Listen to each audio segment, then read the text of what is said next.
Hola, mi nombre es Paige Langford, soy la pastora de equipamiento aquí en Northwood Church y estoy muy contenta de que hayas decidido unirte a nosotros en este estudio de grupo mientras recorremos el libro de Efesios. Y así, al entrar en esta sesión de hoy, tengo una pregunta para ti. ¿Alguna vez te has preguntado sobre la vida? ¿Alguna vez has tenido una de esas temporadas o momentos en los que realmente has pensado profundamente sobre la vida? Y no me refiero a qué cenar o qué trabajo vas a tomar, me refiero a cuando realmente te has preguntado cuál es el propósito de la vida, cuál es el significado de todo. Bueno, quiero que sepas que no estás solo. El pastor Rick Warren de la iglesia Saddleback en California escribió y publicó el libro Una vida con propósito y ha sido uno de los libros más vendidos de todos los tiempos. Ha vendido más de 35 millones de copias en todo el mundo. Y el subtítulo de ese libro es ¿Para qué estoy aquí en la tierra? Y lo interesante es que la mayoría de las personas que compraron esos libros eran cristianos declarados, personas que dicen que Jesucristo es su Señor y Salvador, y sin embargo esta cuestión del propósito y para qué están aquí en la tierra sigue siendo algo que los atormenta. Y hoy, mientras continuamos esta inmersión en Efesios, vamos a ver la segunda sesión, la segunda parte del capítulo 1, y veremos cómo Pablo responde a esa pregunta para nosotros y nos da claridad y articula nuestros propios propósitos, porque lo que vamos a ver es que nuestra comprensión de nuestro propósito en la vida estaba oscurecida, pero ahora tenemos la esperanza a la que Él nos ha llamado. Así que voy a continuar en el versículo 16 del capítulo 1. Esto es, no ceso de dar gracias por ustedes, recordándolos en mis oraciones, para que el Dios de nuestro Señor Jesucristo, el Padre de Gloria, les dé el espíritu de sabiduría y de revelación en el conocimiento de Él, teniendo los ojos de vuestros corazones iluminados, para que sepáis cuál es la esperanza a la que os ha llamado. ¿Cuáles son las riquezas de su gloriosa herencia en los santos? ¿Y cuál es la grandeza inconmensurable de su poder para con nosotros que creemos según el obrar de su gran poder?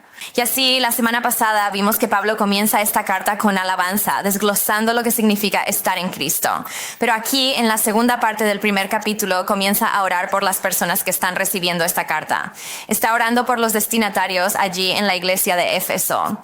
Y es realmente una oración muy intencional porque sirve como columna vertebral para el resto de los 5 capítulos de Efesios. Cada concepto e idea diferente que menciona aquí en esta oración va a desarrollar a lo largo del resto de este libro. Y si te das cuenta, si realmente lees esa segunda parte de este capítulo 1, que hay tantos versículos, que hay 9 versículos allí, pero solo hay 2 oraciones. De hecho, la primera oración tiene 7 versículos de largo. Y cuando empiezas a leer esto en voz alta, puede sentirse un poco tosco o difícil de entender realmente dónde pausar y comenzar. Y casi se lee como una oración realmente larga y continua. No tenemos un problema de gramática aquí. Lo que esto es una diferencia de idioma. En el idioma griego, lo que Pablo está haciendo cuando tiene esta oración larga es que realmente nos está indicando que esto es todo un concepto o una idea. Es casi, piénsalo como equivalente a un párrafo en nuestro propio idioma. Y así que realmente quiere que nos aseguremos de que todos estos diferentes conceptos e ideas en esa única oración se mantengan juntos y se construyan uno encima del otro. Y en última instancia, por lo que él está orando, es que los seguidores de Jesús que ahora están en Cristo tengan un conocimiento pleno de lo que eso significa. Una vez que caminamos en la plenitud de eso, de estar en Cristo, Él nos dice que hay 3 cosas que se están haciendo disponibles para nosotros a las que ahora tenemos acceso. Y eso es la esperanza a la que nos ha llamado, las riquezas de su gloriosa herencia y su gran poder. Y lo que vamos a hacer es centrarnos solo en esa primera parte hoy, mientras respondemos esta pregunta de cuál es mi propósito.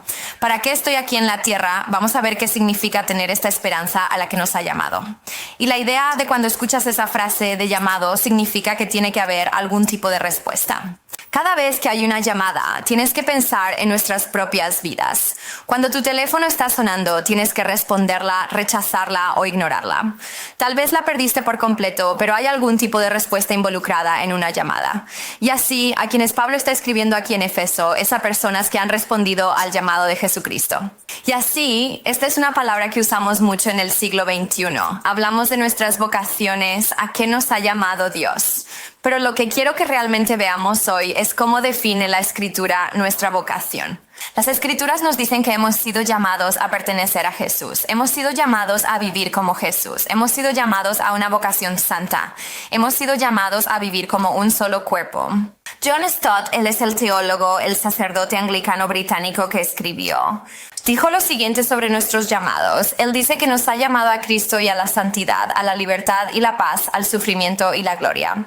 Más simplemente fue un llamado a una vida completamente nueva en la que conocemos, amamos, obedecemos y servimos a Cristo, disfrutamos de la comunión con Él y entre nosotros y miramos más allá de nuestro sufrimiento presente hacia la gloria que un día será revelada. Esta es la esperanza a la que Él nos ha llamado. Verás, este es nuestro llamado. Esto es para lo que estamos aquí en la tierra.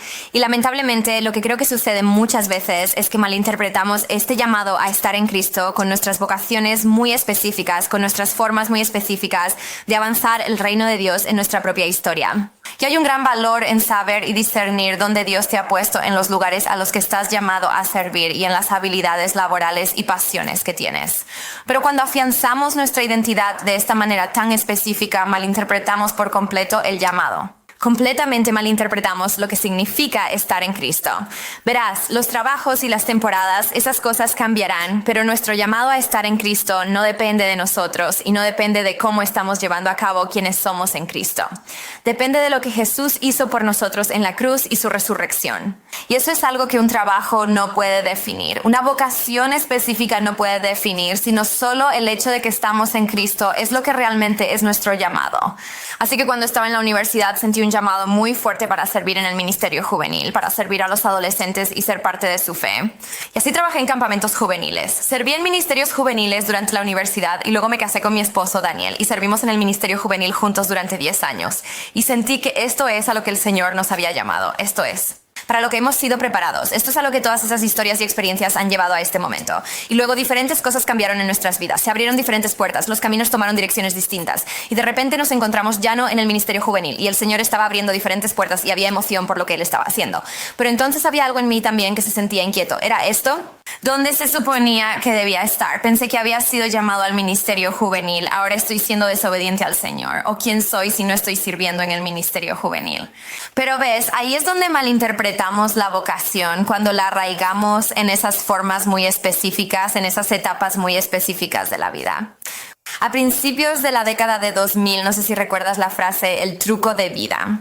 Los trucos de vida son esas cosas, habilidades, pequeñas cosas que son dados a nosotros que realmente te hacen decir, oh wow, eso es tan increíble. Pones cubitos de hielo en una secadora y quitan las arrugas de tu ropa. Usas una banda elástica para abrir un frasco apretado. Estos se llaman life hacks. Son ese tipo de cosas que simplemente hacen que todo tenga más sentido y todo sea más claro. Y lo que Pablo está haciendo en esta oración es que está dándole a la iglesia en Éfeso y a nosotros el truco de vida definitivo.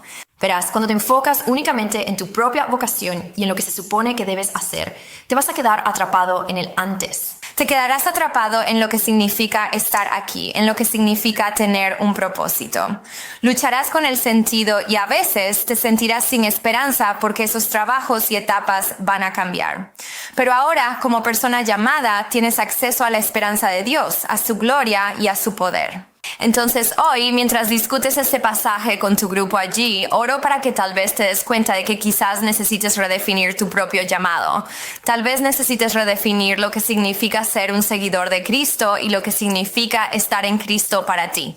Es posible que necesites despertar al plan de vida definitivo que Pablo nos está escribiendo aquí. Que porque antes no teníamos idea de para qué estábamos aquí. Pero ahora tenemos la esperanza a la que Él nos ha llamado y sabemos la respuesta de por qué estamos aquí.